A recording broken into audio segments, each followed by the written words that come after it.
Dans cette vidéo, j'aimerais vous partager pourquoi est-ce que je suis à 100% en cash. Je n'ai ni action, ni crypto, ni immobilier. Je suis 100% en cash. Pourquoi est-ce que je n'investis plus en 2025? Dans cette vidéo, je vais tout vous révéler. Je vais vous expliquer mon avis. Alors, je suis évidemment pas trader. Tout ceci n'est pas un conseil en investissement. Faites vos propres recherches. Néanmoins, je pense avoir identifié un point de vue intéressant que personne ne parle. Trop peu de gens en parlent. Et donc, j'aimerais simplement vous présenter mon avis sur le sujet. Et c'est pas, on va pas faire du trading, on va pas faire de l'analyse, on va pas faire des trucs comme ça.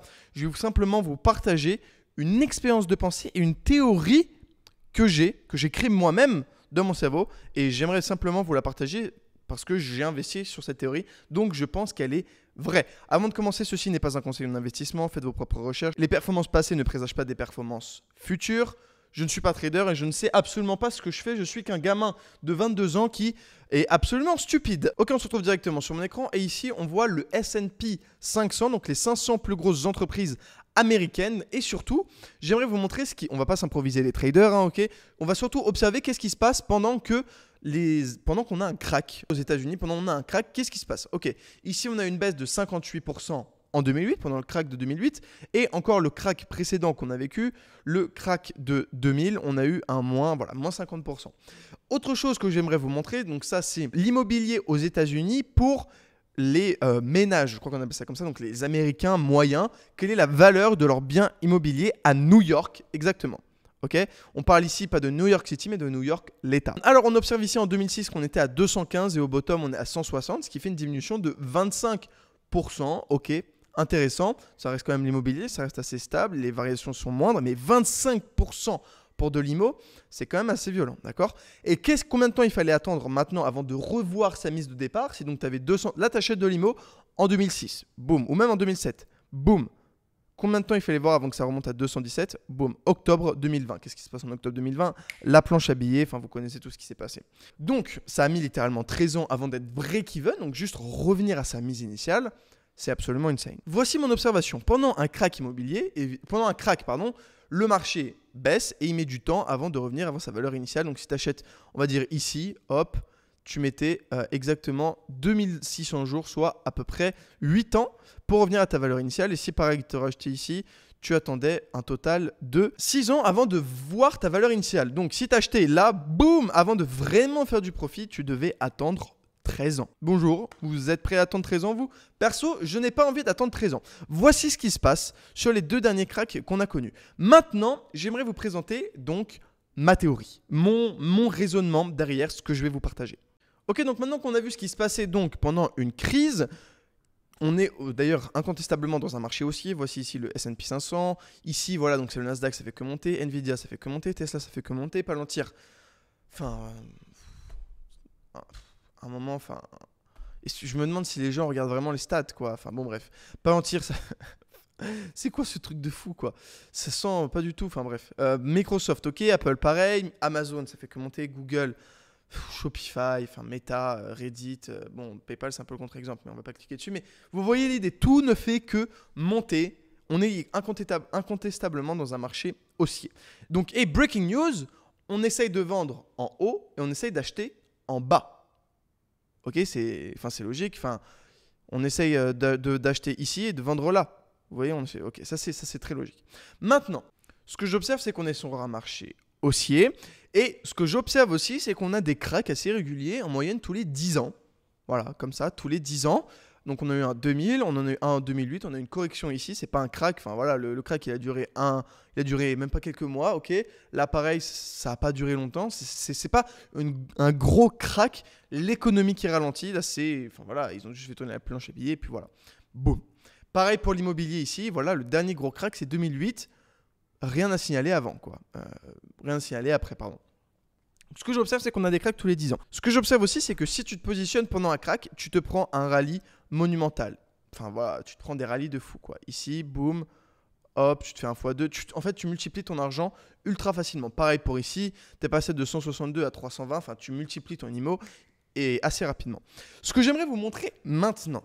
Donc, maintenant qu'on a compris tout ça, il y a un crack tous les 10 ans. Ok. Quand il y a un crack, en moyenne, on perd 45 à 50%. En moyenne, on perd 40 à 50%. Ok. Ce qu'on observe aussi, c'est que l'immobilier baisse. Quand tout reprend, tout double, tout prend au moins 100% depuis les bottoms. À minima. Ok, donc rentrons dans la thèse. Je sais que à chaque fois que le marché craque, après il remonte. Ça, c'est vraiment là-bas. Je sais aussi qu'en moyenne, sur les cracks, les deux derniers cracks, on perd à moins 40-45%, moins 40 à 50%. Ok. Je pense aussi que le prochain crack des États-Unis, ce ne sera pas le crack zéro. Ok, donc un moment, c'est-à-dire que les États-Unis vont mourir un jour. C'est comme toutes les nations. Un moment, ça meurt. Un moment, ça va passer des États-Unis à un autre pays. Ok. Quand est-ce que je sais, quand est-ce que c'est, j'en sais rien. Est-ce que ce sera, et pour moi, ce sera pas au prochain crack. Pourquoi? Parce que Nvidia, tout le monde utilise, Tesla, tout le monde utilise, Apple. Est-ce que les gens vont arrêter de consommer Apple? Est-ce que les gens vont arrêter de consommer Microsoft? Est-ce que les gens vont arrêter Amazon? Est-ce que les gens vont arrêter Google? Est-ce que les gens vont arrêter Shopify? Est-ce que les gens vont arrêter Meta? Est-ce que les gens vont arrêter Nike? Est-ce que les gens vont arrêter Netflix? Est-ce que les gens vont arrêter McDonald's? Est-ce que les gens vont arrêter Mastercard? Est-ce que les gens vont arrêter Coca? Est-ce que les gens vont arrêter Alibaba, putain? Non. Est-ce que les gens vont arrêter Airbnb? Pour l'instant, non. Ok. En plus, l'IA est américaine. Point à la ligne. Ok, il y a DeepSeek, il y a un autre truc en France, j'ai oublié le nom. Ok, l'IA est américaine. L'IA est américaine, c'est pas gagné, mais c'est quasiment gagné. Point. Ok, à minima, Nvidia est américain, si vous voulez. Donc, basé sur ce postulat-là, on sait que le prochain crack ne sera pas le crack ultime, et on sait aussi qu'après chaque crack, il y a une hausse qui se passe. Ok, donc voici la condition dans laquelle nous sommes actuellement. Je sais que pendant un crack, on perd en moyenne entre 30 et 50%. Je sais qu'après un crack, on prend en moyenne plus 100%, à minima plus 100%.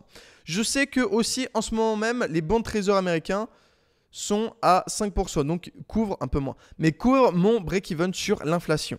Donc, je suis littéralement, j'attends gratuitement. Je peux attendre gratuitement sans avoir à me soucier de l'inflation.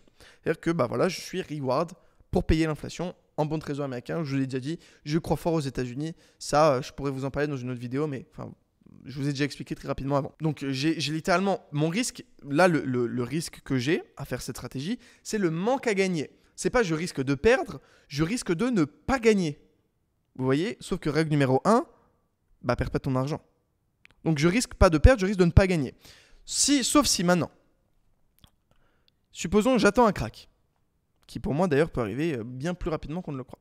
Si j'attends un crack, j'attends un moins 30, un moins 50%. On sait qu'en moyenne, ça reprend un plus 100%. Et je sais que si je déploie mon capital, sur même de l'effet de levier, je vous ai déjà montré le graphique en immobilier, je peux effet de levier fois 1,3 fois 1,5. Donc si je mets un M, je peux avoir 1 500 000 par exemple. Avec des taux très intéressants parce que quand tu mets 1 million en front, voilà. Donc, ce que je peux faire, c'est tout simplement prendre mon 1 million ou la somme que je veux, 10 000, 1 million, 100 millions, enfin peu importe l'argent que j'ai. Taper mon x2, transformer 1 million en x2, donc 2 millions. Taper mon 1 million que je leverage à 1,5 million, 1,5. Je tape mon x2, je tape 3 millions. Et sur ces 3 millions, je rends les 500 000. Ok, ce qui fait un 2,5. C'est vraiment le schéma réducteur, enfin minimal. Ok, 2,5. Donc ça, c'est le profit sur post-récession. Et là, on part que sur 1 million. Maintenant, 10. Enfin, je mets 10 millions, boum, plus 25 millions. Boum, hop là, retraite. Donc, voilà un peu ma thèse, qui est que attendre un crack gratuit. On est payé pour attendre un crack gratuitement. Ok. On peut prendre des effets de levier pas trop risqués parce que prendre juste 30%, au pire, de toute façon, tu as toujours un peu du cash et tu peux reposer et augmenter ta position ou tu peux rembourser ton prêt assez rapidement. Enfin, tu te fais pas liquider sur des sommes comme ça, surtout sur du 30% d'apport à la banque. Donc, pour moi, t'attends un crack, tu perds rien, donc tu perds 0%. Tu es assuré après derrière faire un x2. x2, tu as juste à faire un tout petit effet de levier avec 0,3, donc ça transforme en x2 en x2,6. Boum, tu transformes un M en 2. Oh, voilà, exactement ça. Boum, boum, tu prends ta retraite. Maintenant, tu peux aussi simplement, même tu n'es pas obligé de faire ça peut même faire plus que 100%. Moi, ce que je vous ai montré d'intéressant, c'était aussi l'immobilier, parce que je pense que l'immobilier est un asset. Pour l'instant, je ne vais pas m'exprimer sur l'immobilier, mais si je n'ai pas d'immobilier et que je n'en ai jamais eu, c'est pour une raison très simple. Mais je pense qu'à long terme, un moment va y avoir un bon moment pour l'immobilier. C'est juste pas maintenant, à mon avis. Voilà un peu donc ma thèse, ma théorie, je ne sais pas comment appeler ça. C'est qu'à un moment, on va voir un crack. Je sais pas quand, peut-être dans 1, 2, 3, 4, 5 ans. 7 ans peut-être, j'en sais rien, ça m'étonnerait 7 ans, mais on va en connaître un. Je sais qu'après un crack, on a un plus 100% à minima. Honnêtement, mais à minima, grand minima. Donc si je suis payé gratuite pour attendre, bah pourquoi s'en priver quoi? Sachant que je viens déjà de multiplier, je me vois pas rester sur le marché. Je vois que je commence à vendre, tous mes potes riches commencent à vendre. Je suis en mode ok. Enfin moi, attendez, je vais vous montrer, j'ai accumulé à combien le Bitcoin? Ma moyenne d'achat, elle est ici, 24 000. J'ai commencé à TP à 65. J'ai vendu mes Ethereum aussi aujourd'hui. Ma moyenne d'achat, elle est ici à 2100, je crois. Attendez, je vais vous dire ma moyenne d'achat Ethereum que j'ai vendue aujourd'hui. Je sais qu'au total, j'ai fait x1,8. Et j'ai vendu à 2,7 aujourd'hui. Voilà. Ce qui est 1,8, ce qui est absolument insane, je le rappelle, 1,8, c'est un multiple de malade, les gars. Tout ça pour vous dire, bah voilà, je vais partager ma thèse. Peut-être que je me trompe. Peut-être que j'aurai raison. Personne ne sait. Je vous mets juste là. Personne ne sait pour l'instant. On verra. Je jette une bouteille à la mer parce que je vous le rappelle, je suis le meilleur trader de Wall Street. Je pense que c'est tout un art de trader, de tout ça. Un art que je trouve très complexe. Et moi, je me base sur le fait de ne pas perdre mon fric, ok? Et là, j'ai l'opportunité de ne pas perdre mon fric. Donc, j'en profite. Sur ce, je pourrais pousser mon raisonnement encore plus loin que je le fais actuellement. Mais j'aimerais garder ça simple. Et puis, j'ai pas envie de rentrer dans des trucs trop compliqués non plus. Voilà. Déchaînez-vous en commentaire. Ok, bisous. Quadragénaire. Ta valeur éclaire mon chemin. Chaque data, c'est redonne un sens au mien. Clic, clic, clic, clic, clic, clic, clic, clic.